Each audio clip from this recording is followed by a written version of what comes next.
Magandang araw sa inyo, mga mahal kong senior. Ako po si Dr. Benigno Manlapas, isang doktor na ang tuon ay ang pangangalaga sa kalusugan ng mga nakatatanda.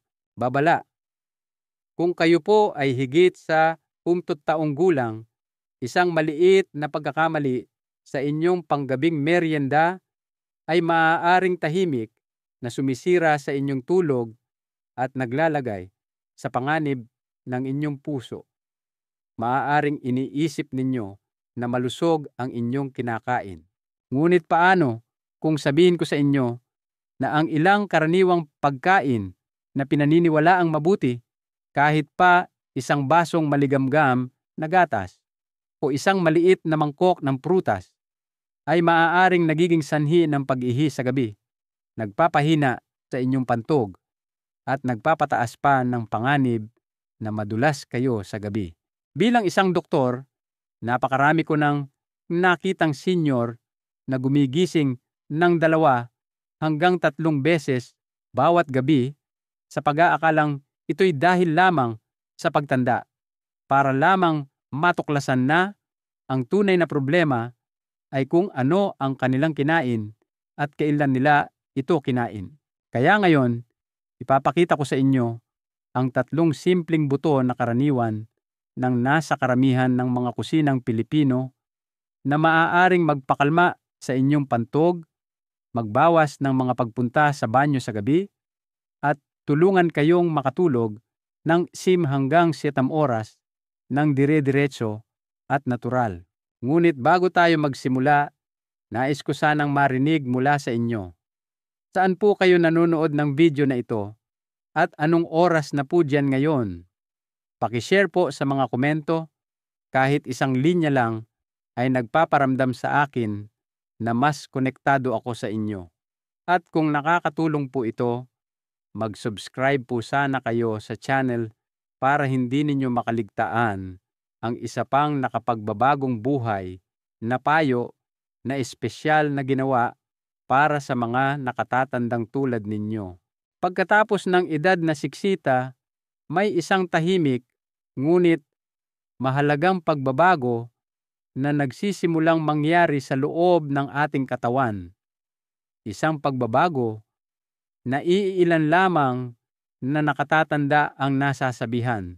Sa gabi, ang inyong katawan ay dapat bumagal para magpahinga at magpagaling.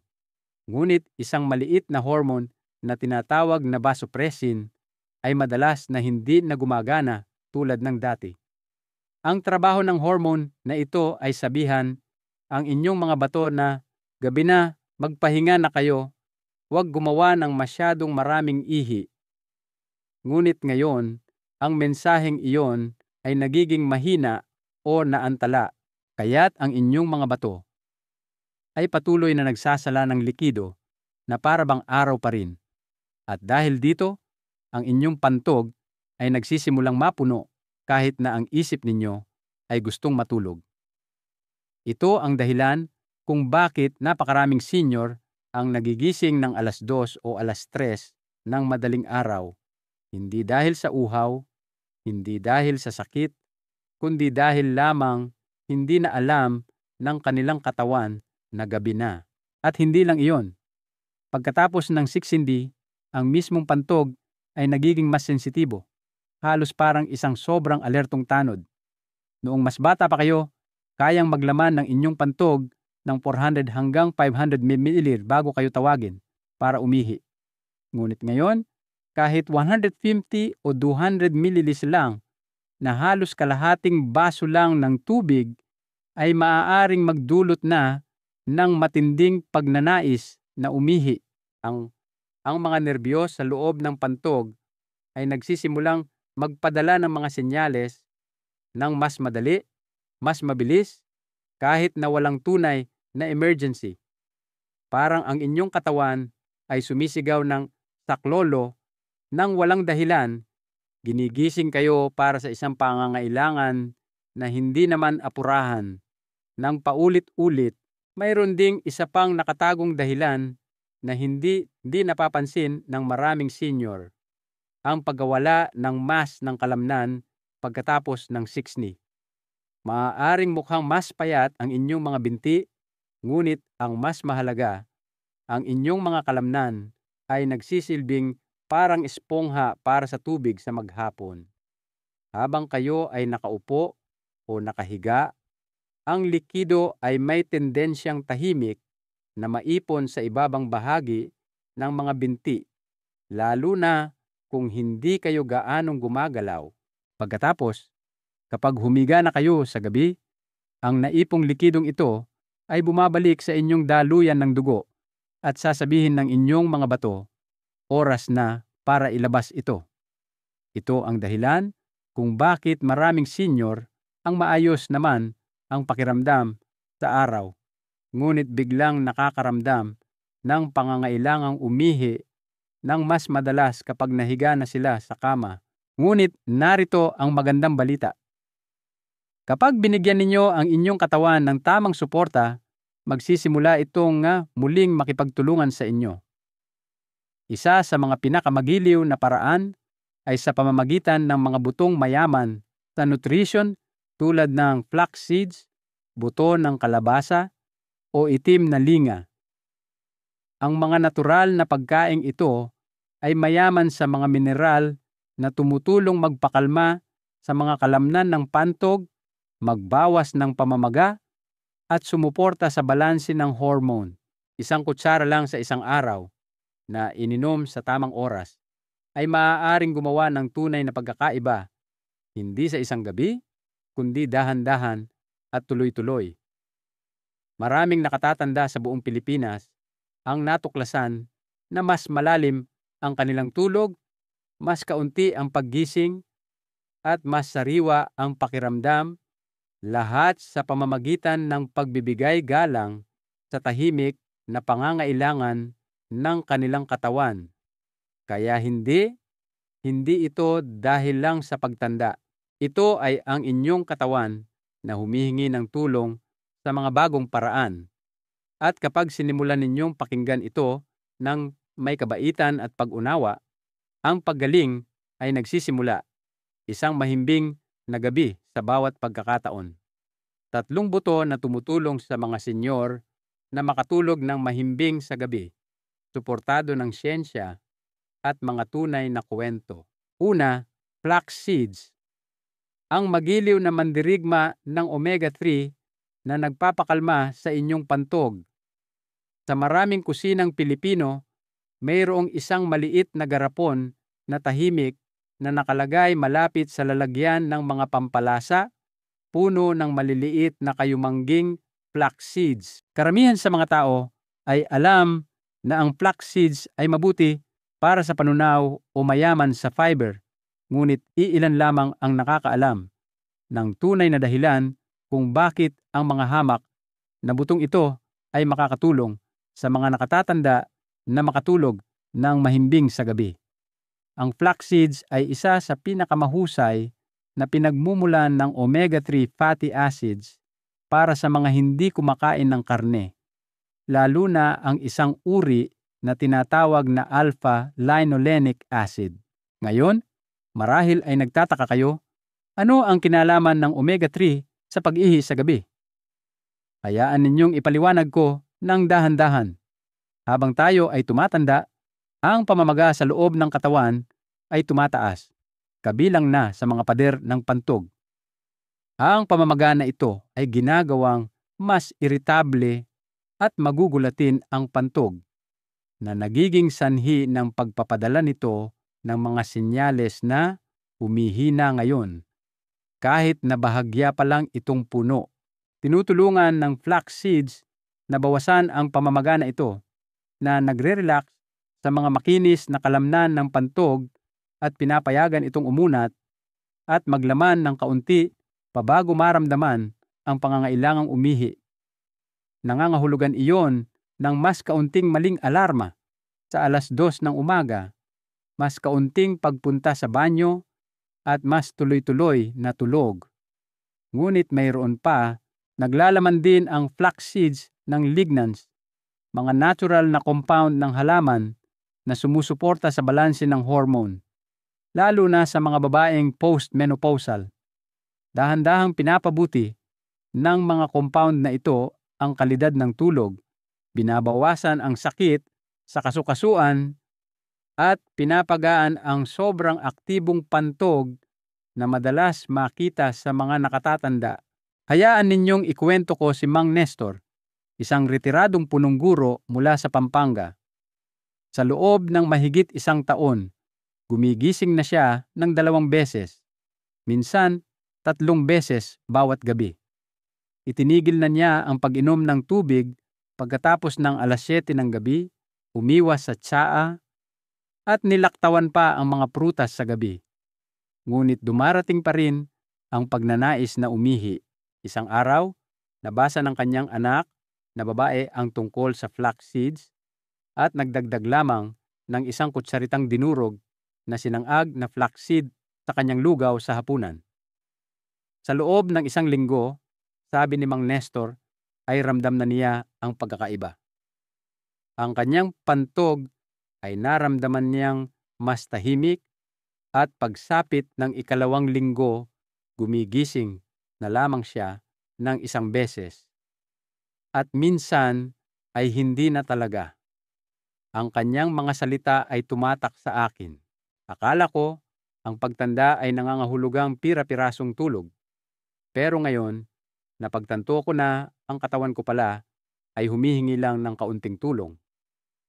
Para sa karamihan ng mga nakatatanda, 1 hanggang 2 kutsarita bawat araw ay sapat na. Maaari ninyong isangag ang mga buto, durugin ito, at ihalo sa lugaw, sinabawang gulay, yogurt, o maligamgam na gatas. Ngunit tandaan, laging inumin ang flaxseed bago mag-7:00 ng gabi, hindi bago matulog, para bigyan ang inyong katawan ng oras para iproseso ito. At uminom ng ilang lagok ng tubig kasama nito dahil ang flax ay mayaman sa fiber. Isang maliit na buto, isang magiliw na aksyon, isang malaking pagkakaiba. Pangalawa, buto ng kalabasa. Ang katulong na mayaman sa zinc na sumusuporta sa malalim na tulog at kontrol sa pantog.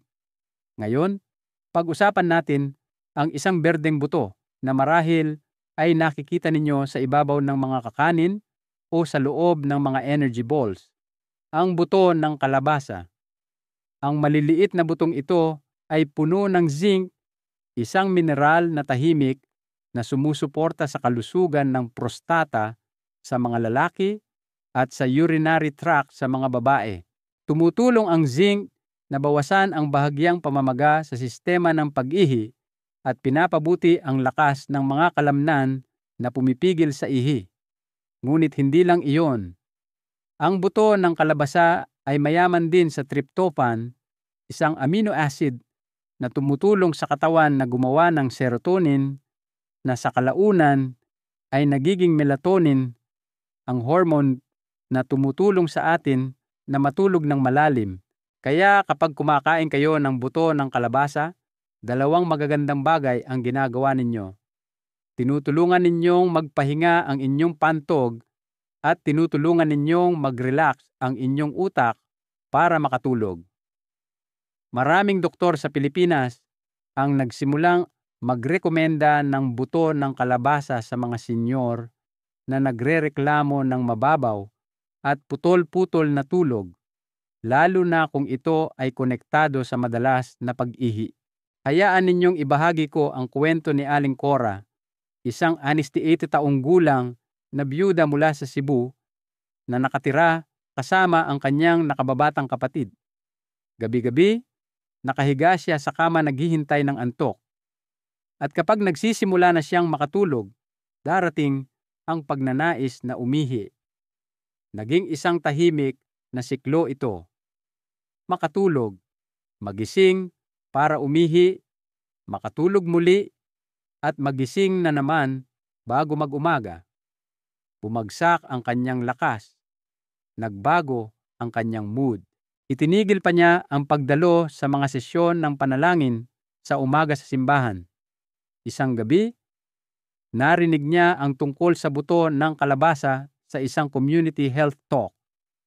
Nagsimula siyang kumain ng isang kutsarang sinangag na buto ng kalabasa tuwing 5:00 ng hapon na ibinubudbod sa isang mangkok ng mainit na tsampurado.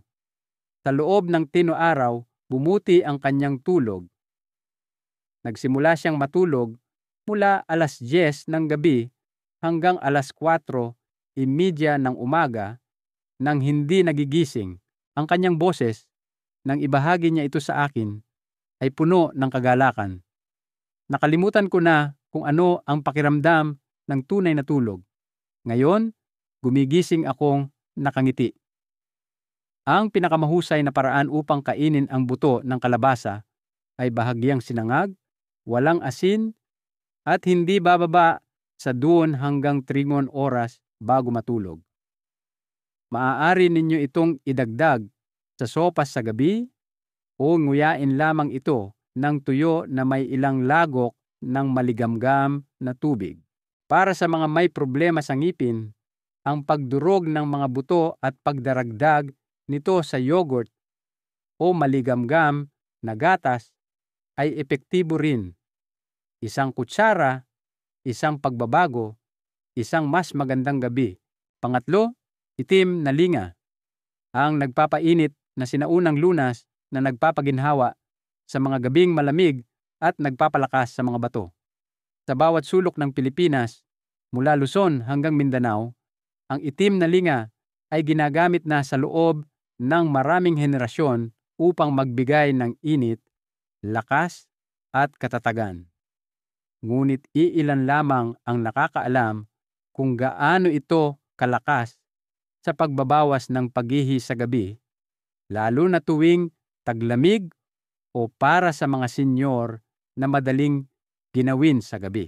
Ang itim na linga ay mayaman sa malusog na taba, iron, calcium, magnesium, at B vitamins. Lahat ng ito ay sumusuporta sa nervous system, nagpapabuti ng sirkulasyon, at nagpapalusog sa mga bato at pantog.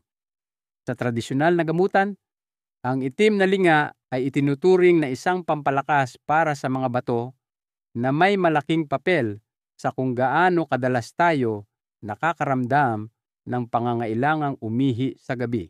Ang malalakas na bato ay dahan-dahang nagsasala. Ang mahihinang bato ay sobrang nagtatrabaho, lalo na sa gabi, na nagiging sanhi ng ating paulit-ulit na paggising. Ang mga butong ito ay bahagyang nagpapainit din sa kalikasan, na tumutulong sa mga dumaranas ng malamig na paa, mahinang panunaw, o giniginaw sa gabi. Para sa maraming nakatatanda, isang maliit na halaga lamang ng itim na linga na ininom sa tamang paraan ay nagdudulot ng mas malalim na tulog, mas kaunting pagbisita sa banyo, at mas magaan na pakiramdam sa katawan sa umaga.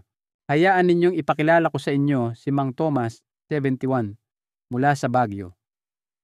Siya ay mag-isang naninirahan at nag-aalaga ng isang maliit na hardin sa bubong kung saan siya nagtatanim ng basil at mint. Sa mga buwan ng taglamig, palagi siyang giniginaw sa gabi kahit na may 2 kumot. At kasama ng lamig na iyon ay ang madalas na pag-ihi bawat 2 hanggang 3 oras. Sabi niya, parang walang disiplina ang pantog ko, tawag ng tawag sa akin.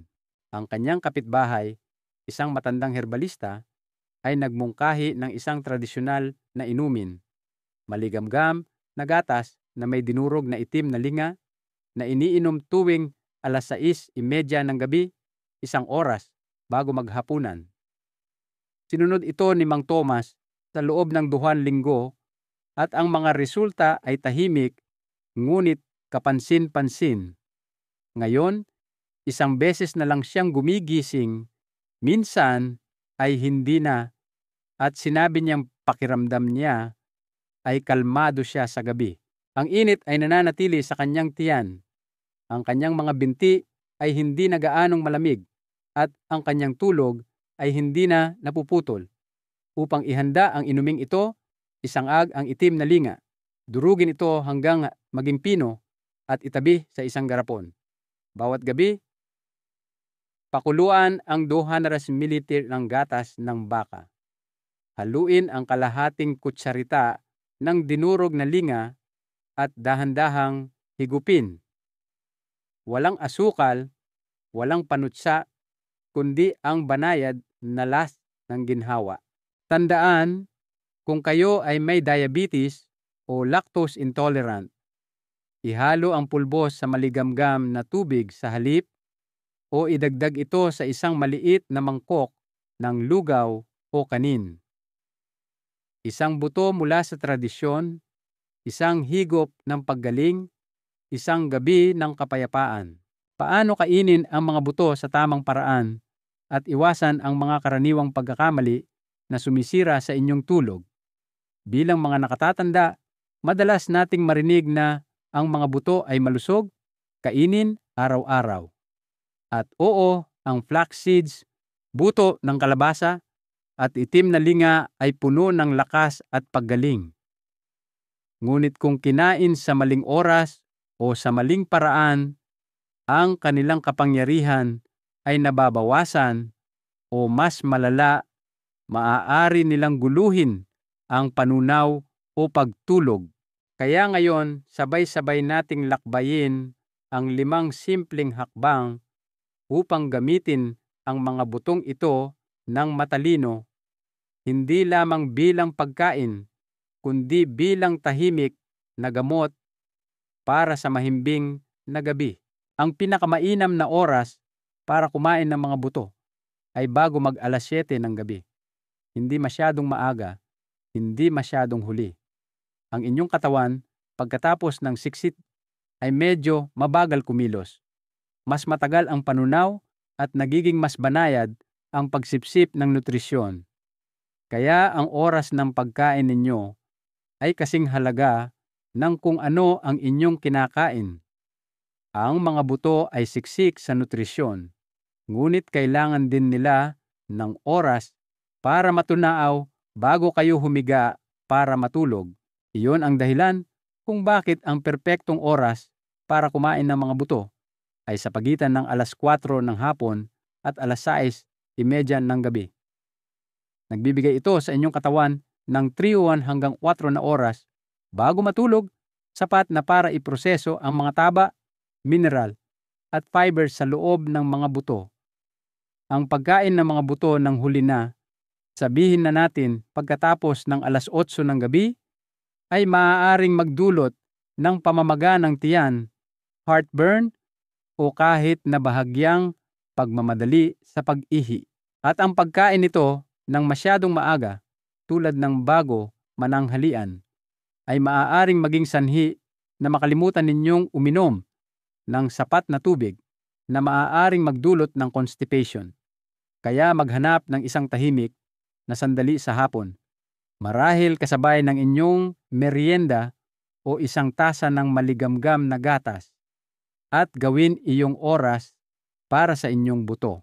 Gaano karami ang dapat kainin? 1 hanggang 2 kutsara lang sa isang araw. Hindi hihigit, hindi kukulang. Pagdating sa mga buto, ang mas marami ay hindi mas mabuti. Ang mga ito ay puro anyo ng enerhiya at mineral na nilalayong sumuporta, hindi mag-overload.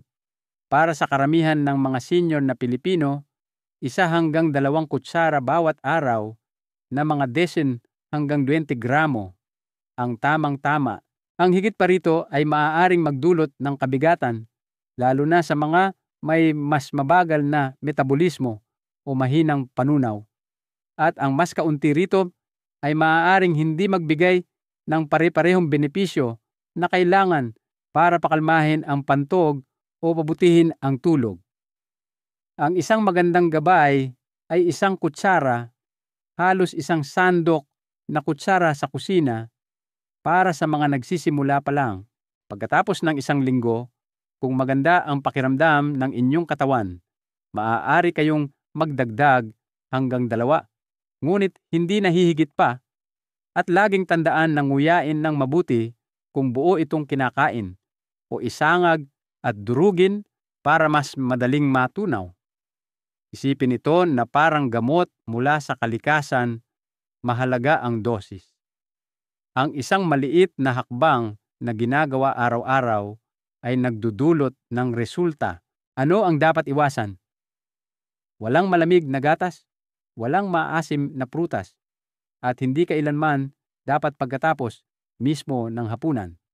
Ang mga buto ay makapangyarihan, ngunit ang epekto nito ay nakasalalay sa kung ano ang kasabay ninyong kinakain. Maraming nakatatanda ang nagkakamali sa pagdaragdag ng mga buto sa isang malamig na smoothie o kinakain ito kasama ng mga citrus na prutas tulad ng dalandan o suha. Ang ilan ay binubudbud pa ito sa ibabaw ng yogurt pagkatapos mismo ng hapunan sa pag-aakalang makakatulong ito sa panunaw. Ngunit ang mga kombinasyong ito ay maaaring magdulot ng masamang epekto. Ang malamig na gatas o yogurt ay maaaring magpatigas ng panunaw, lalo na sa gabi, at ang maasim na prutas ay nagpapataas ng kaasiman na ginagawang mas sensitibo ang pantog, at ang pagkain ng mga buto kaagad pagkatapos ng isang mabigat na hapunan ay maaaring magdulot ng pamamaga ng tiyan o kabag na nakakagambala sa inyong pagtulog. Sa halip, maglaan ng hindi bababa sa 45 minutong pagitan pagkatapos ng inyong pangunahing pagkain bago kumain ng mga buto. At kung isasabay sa gatas, gumamit ng maligamgam na gatas, hindi malamig. Kung idaragdag sa yogurt, hayaan muna itong umabot sa temperatura ng silid. Ang maliliit na pagsasaayos na ito sa oras ay nagpoprotekta sa inyong tiyan, nagpapakalma sa inyong pantog, at hinahayaan ang mga buto na gumana ng nararapat, dahan-dahan, tahimik, at epektibo. Paano ihanda ang mga buto? Laging isangag ng walang mantika, walang asin, walang asukal, simplisidad lamang. Marami sa atin ang lumaki na nagsasangag ng mais sa hapon o kumakain ng panutsa na may linga tuwing taglamig. Ngunit ngayon, ang mga nabibiling meryendang buto ay madalas na puno ng asin, asukal, at mantika na tahimik na nakakagambala sa ating balanse. Kung gusto ninyo ang tunay na benepisyo ng mga buto, ang unang hakbang ay isangag ito ng tuyo sa bahay, sa mahinang apoy, sa loob ng 2 hanggang 3 minuto hanggang sa magsimula itong bahagyang pumutok. Ginagawa nitong mas magaan itong tunawin, tinatanggal ang halumigmig, at pinapabuti ang buhay istante. Iwasang magdagdag ng panutsa o pulot-pukyutan maliban kung pinayuhan ng inyong doktor, at tiyak na iwasang ihalo ito sa mga kakanin na puno ng asukal o mga energy bar na ibinebenta sa magagarang pakete. Ang kailangan ng inyong katawan ay simplisidad. Malinis na sinangag na buto, pinalamig at nakaimbak sa isang garapon. Maaari ninyo itong durugin linggo-linggo at gumamit ng 1 kutsara araw-araw. Sa ganung paraan, hindi ninyo makakalimutan at ang inyong katawan ay nakakakuha ng pare-parehong suporta. Ang inyong mga buto ay hindi kailangang maging masarap na kakaiba. Kailangan nilang gumana, at para doon, ang simple ay pinakamabuti. Paano idagdag ito sa mga pagkain? Ihalo sa kung ano na ang inyong kinakain. Maraming nakatatanda ang nagtatanong sa akin, "Dok, dapat ko bang kainin ang mga buto ng hiwalay na parang gamot?" At lagi kong sinasabi, hindi na kailangan. Ang pinakamahusay na paraan para inumin ang mga buto ay ihalo ito sa inyong pang-araw-araw na pagkain. Halimbawa, magdagdag ng 1 kutsara ng dinurog na flaxseed sa inyong lugaw sa gabi, o ibudbod ang buto ng kalabasa sa ibabaw ng mainit na sopas ng gulay. Ang dinurog na itim na linga ay maaaring ihalo sa gatas na may luyang dilaw o ihalo sa lugaw na bigas bago maghapunan. Kung mahilig kayo sa sinabudanan, champurado, o malambot na sopas sa gabi, ang mga buto ay perpektong naihahalo sa lahat ng ito. Isang retiradong guro sa Batangas ang nagdaragdag ng kanyang pinaghalong buto sa kanyang mangkok ng oatmeal sa hapon. Sabi niya, parang kumakain siya ng lakas, hindi pagkain. Isang Ginoo naman mula sa Iloilo ang naghahalo ng dinurog na buto sa kanyang gatas na may pampalasa tuwing 6:00 ng gabi. At sinabing ang kanyang tulog ay naging mas malalim, tulad noong kanyang kabataan. Kaya yes, huwag nang maghintay ng kung anong magarbong recipe ng buto. Gamitin ang kung ano na ang alam ninyo dahil kapag ang pagkain ay naging ugali, ang paggaling ay nagiging automatiko. Ang paglalakbay ni Lola Faye mula sa paggising ng 3 beses sa isang gabi tungo sa pagtulog ng 6 na oras ng diretso. Sa edad na 69, tinanggap na ni Lola Faye mula sa Batangas ang kanyang putol-putol na tulog bilang bahagi ng pagtanda. Gabi-gabi, parang orasan, gigising siya ng 1:00 ng madaling araw. Pagkatapos, muli sa 3:00 at sa wakas, sa 5:00 ng umaga. Sa bawat pagkakataon, dahan-dahang naglalakad papuntang banyo, pagod, ngunit walang magawa. Iniiwasan niyang uminom ng tubig sa gabi. Sinubukang limitahan ang pagkain, ngunit bumabalik pa rin ang pagnanais na umihi na parang isang hindi gustong bisita.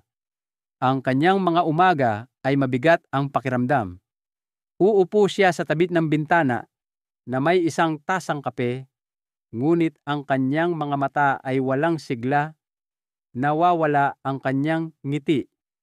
Isang araw, ang kanyang pamangkin, isang batang nutritionist, ay nagmungkahi ng isang maliit na pagbabago. Sa halip na laktawan ang mga likido, ginabayan niya si Lola Faye na kumain ng isang kutsara ng dinurog na sinangag na flaxseed tuwing 5:00 ng hapon na hinalo sa kanyang lugaw. Kasabay nito, nagsimula siyang maglakad ng maikling 10 minuto pagkatapos ng hapunan at itinigil ang kanyang huling gabing salabat. Sa loob lamang ng 2 araw, napansin niya ang isang bagay na hindi pangkaraniwan. Isang beses na lang siyang nagising. At isang gabi, nakatulog siya ng 6 na buong oras ng walang patid. Sinabi niya sa akin na may luha sa kanyang mga mata, "Dok, hindi ko akalain na may kapangyarihan pa ang katawan kong matulog ng ganito." Parang isang nawawalang biyaya ang bumalik. Naaalala ng katawan. Dumating ang pasasalamat kapag nagbabago tayo ng dahan-dahan, hindi ng marahas. Mga mahal kong nakatatanda, ang mga kwentong ito ay hindi mahika. Sila ay mga paalala na naaalala pa ng inyong katawan kung paano matulog, kung paano magpahinga, kung paano gumaling.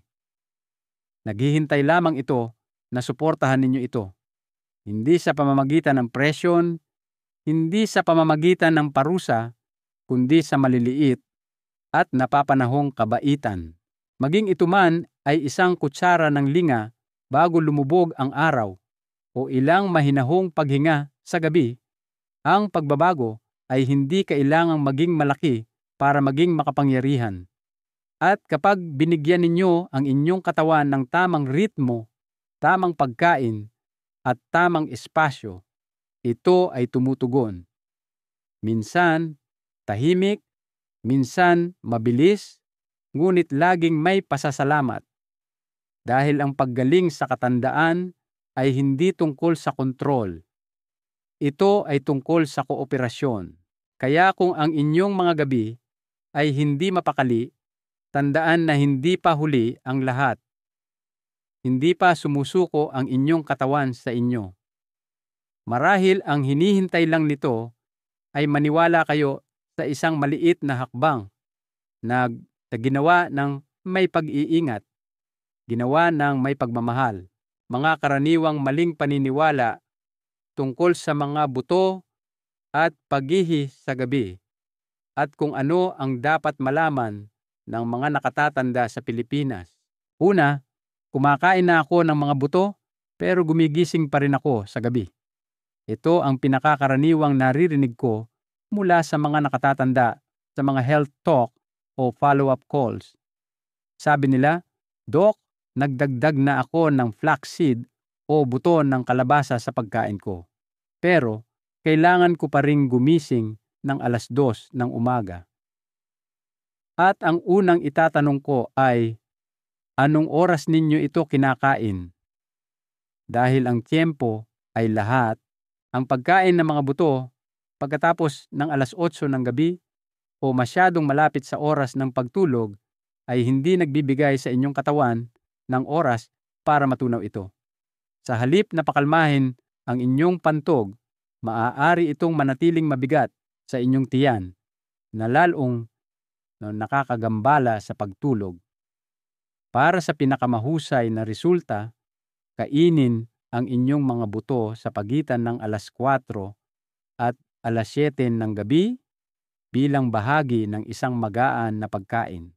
Nagbibigay ito sa inyong digestive system ng sapat na oras para iproseso ang mga sustansya at dahan-dahang i-relax ang mga kalamnan ng inyong pantog.